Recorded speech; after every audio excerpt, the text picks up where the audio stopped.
Hello everyone and welcome to Marg ERP video, जिसमें आज हम बात करेंगे मल्टी यूनिट बिलिंग पर। मल्टी यूनिट बिलिंग वो होती है जिसमें हम किसी और यूनिट में गुड्स परचेज करते हैं और उसे सेल किसी और यूनिट में करते हैं। जैसे फॉर एग्जांपल, जब कोई मेडिसिन रिटेलर अपने मेडिकल स्टोर के लिए मेडिसिन परचेज करता है तो सपोज वो स्ट्रिप्स में परचेज करता है, एंड जब वो अपने कस्टमर को मेडिसिन सेल करता है तो वो अपने कस्टमर की रिक्वायरमेंट के अकॉर्डिंग मल्टी यूनिट के माध्यम से एक स्ट्रिप भी सेल कर सकते हैं और उस स्ट्रिप से कुछ टैबलेट्स भी सेल कर सकते हैं। एक और एग्जांपल लेते हैं ऑयल ट्रेडिंग कंपनी का। तो जैसे कि ये कंपनी लीटर्स में ऑयल परचेज करती है और कस्टमर्स को मिली लीटर एंड लीटर्स में सेल करती है, तो इसे मल्टी यूनिट बिलिंग कहा जाता है। इसके अलावा जैसे जनरल स्टोर या जो डिपार्टमेंटल स्टोर्स होते हैं, ये राइस क्विंटल या बैग्स में परचेज करते हैं और अपने कस्टमर्स की रिक्वायरमेंट के according sell kilograms and grams में करते हैं, तो इन्हें मल्टी यूनिट बिलिंग कहा जाता है।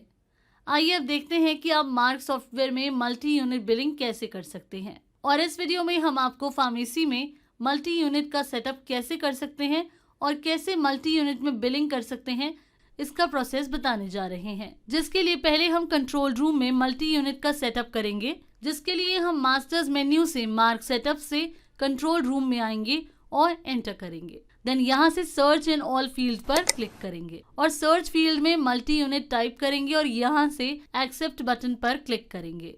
देन मल्टी यूनिट की ये सेटअप विंडो कुछ फील्ड्स के साथ ओपन होगी, जिसमें फर्स्ट है मल्टी यूनिट बिलिंग फील्ड। तो मल्टी यूनिट को बिलिंग के लिए इनेबल करने के लिए हम इस फील्ड को ड्रॉप डाउन से Y पर सेट करेंगे।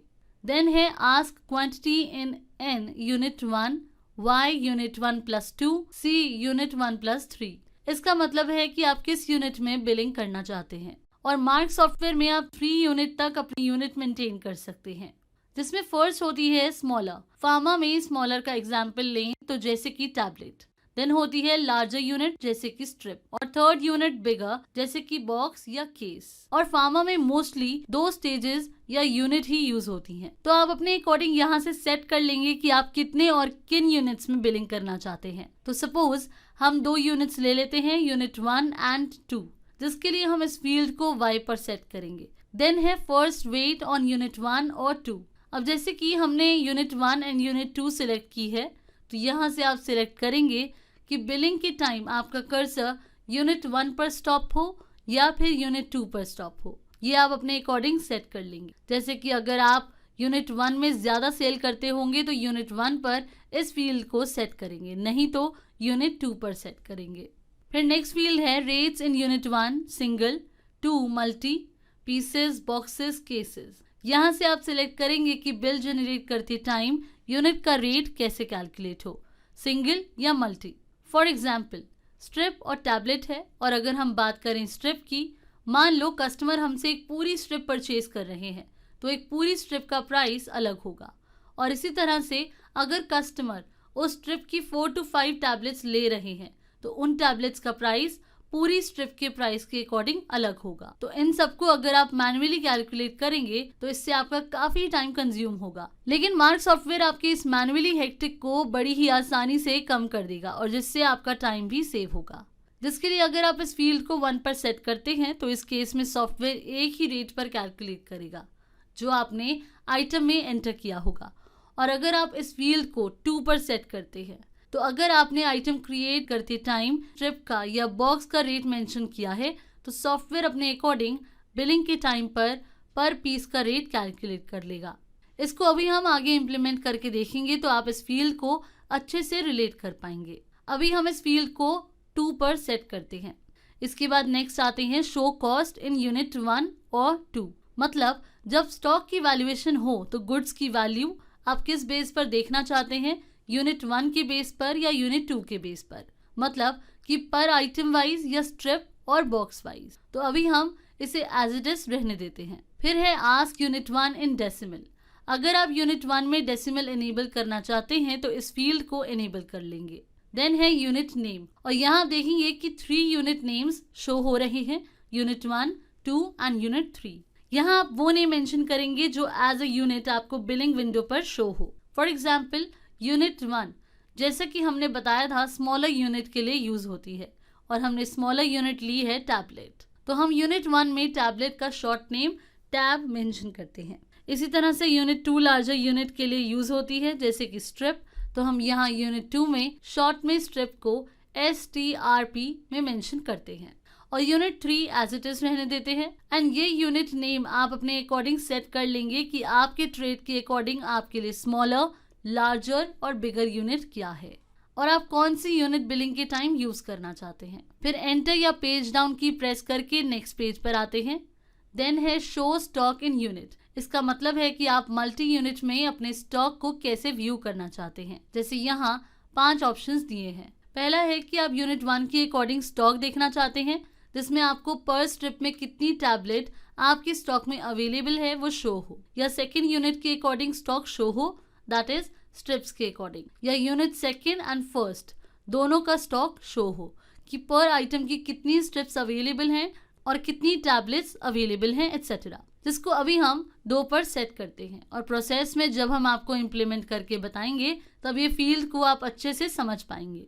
इसके बाद अब हम 2 बार एस्केप की प्रेस करेंगे और इस सेव चेंजेस विंडो को येस करेंगे और सॉफ्टवेयर के होम पेज पर आ जाएंगे। इसके बाद न्यू आइटम क्रिएट करेंगे, जिसके लिए हम मास्टर्स मेन्यू से इन्वेंट्री मास्टर से आइटम मास्टर पर आएंगे और आइटम विंडो पर F2 की प्रेस करेंगे। देन न्यू प्रोडक्ट की ये विंडो कुछ फील्ड्स के साथ ओपन हो जाएंगी। नेसेसरी फील्ड्स को as per the requirement fill कर लेंगे और इस प्रोडक्ट विंडो पर जो मैंडेटरी फील्ड है उसमें से एक तो डेसिमल फील्ड है और एक कन्वर्जन फील्ड। अगर आप इन दोनों फील्ड्स को फिल नहीं करेंगे तो मल्टी यूनिट ऑप्शन वर्क नहीं करेगा।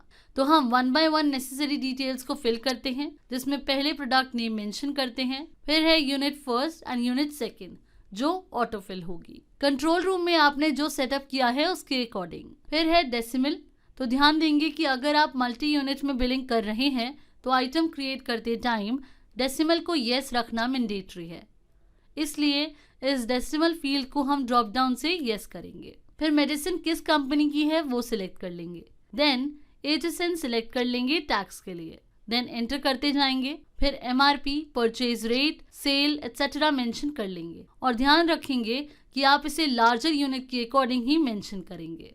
मतलब कि जैसे यहाँ लार्जर यूनिट सेकेंड है जो हमने ली है स्ट्रिप, तो आप एक स्ट्रिप कितने की है उसके अकॉर्डिंग यहाँ प्राइस डिफाइन करेंगे। फिर है कन्वर्जन, यहाँ आप स्ट्रिप का कन्वर्जन मेंशन करेंगे।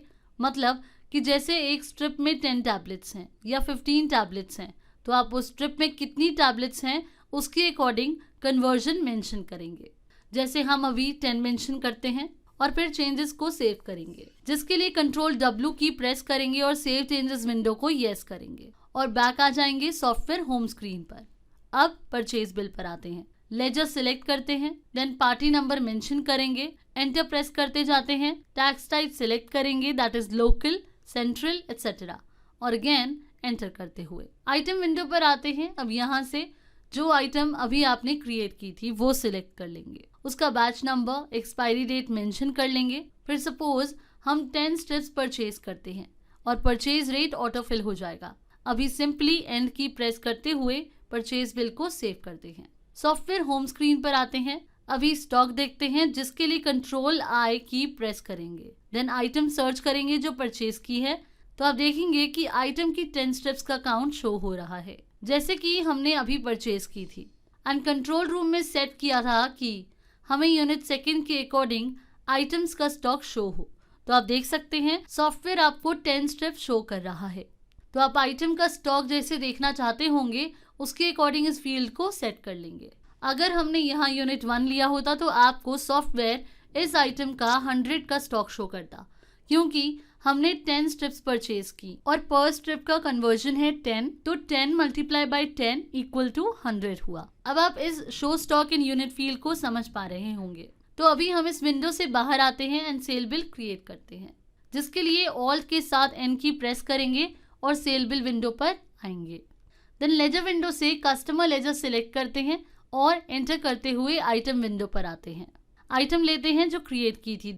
अब सपोज 5 टैबलेट सेल करते हैं, तो आप देखेंगे कि सॉफ्टवेयर ने यहाँ रेट तो एक पूरी स्ट्रिप के अकॉर्डिंग लिया है, बट अमाउंट जितनी क्वांटिटी सेल हो रही है उसके अकॉर्डिंग कैलकुलेट किया है। और जैसा कि हमने कंट्रोल रूम में rates in unit 1 single, 2 multi, field को मल्टी पर सेट किया था, तो उसके अकॉर्डिंग सॉफ्टवेयर ने पर टैबलेट के प्राइस को उसकी लार्ज यूनिट के अकॉर्डिंग कैलकुलेट करके यहाँ शो कर दिया है। अब हम सिंपली एंड की प्रेस करते हुए सेल बिल को सेव कर लेंगे। अगेन आइटम विंडो पर आते हैं, सेम आइटम सर्च करते हैं जो अभी सेल की है। आप देख सकते हैं सॉफ्टवेयर अब आपको 10 स्ट्रिप्स की जगह 9 स्ट्रिप 5 टैबलेट्स का काउंट शो कर रहा है, क्योंकि 10 स्ट्रिप्स में से 5 टैबलेट्स अभी आपने सेल की थी। इसके अलावा यहाँ हम एक और फील्ड एनेबल करके दिखाते हैं। फॉर एग्जाम्पल, आप चाहते हैं कि बिलिंग के टाइम सॉफ्टवेयर आपको पर टैबलेट का या पर स्ट्रिप का प्राइस शो करे, तो उसके लिए आप कंट्रोल रूम के इस फील्ड को Y ask, I item master and B item and ask को Y आस्क पर सेट करेंगे और एस्केप की प्रेस करते हुए चेंजेस को सेव करेंगे। अब सेल बिल में आएंगे, आइटम लेंगे, तो आप देखेंगे कि एक फील्ड और ऐड हो गई है, जिसकी ड्रॉप डाउन में आपको 2 ऑप्शंस शो होंगे, that is tablet and strip. अगर आप स्ट्रिप सेलेक्ट करेंगे तो सॉफ्टवेयर आपको सिलेक्टेड मेडिसिन की पर स्ट्रिप का रेट शो कर देगा, और अगर आप टैबलेट सिलेक्ट करते हैं तो सॉफ्टवेयर आपको पर टैबलेट का प्राइस शो कर देगा। इस तरह से फ्रेंड्स आप मार्ग ईआरपी सॉफ्टवेयर में मल्टी यूनिट ऑप्शन का यूज कर सकते हैं। और यहाँ हम आपको एक बात और बताना चाहेंगे कि आप जब कंट्रोल रूम में किसी भी ऑप्शन के लिए सेटअप करते हैं, जैसे हमने इस वीडियो में मल्टी यूनिट का सेटअप किया है, अगर कोई भी ऑप्शन या फील्ड प्रॉपर वर्क ना करे तो इस केस में आप सेटअप करने के बाद फाइल स्ट्रक्चर रन कर लेंगे, जिसके लिए आप रिपोर्ट से, मैनेजमेंट रिपोर्ट से, यूटिलिटीज से स्ट्रक्चर या जंक वेरिफिकेशन ऑप्शन पर आएंगे और यहाँ से स्ट्रक्चर वेरिफिकेशन पर एंटर करेंगे और इस विंडो पर शो टाइप करके एंटर प्रेस कर देंगे। इससे जो कंट्रोल रूम में आपने सेटअप किया होगा वो प्रॉपर तरह से वर्क करेगा। Thanks for watching.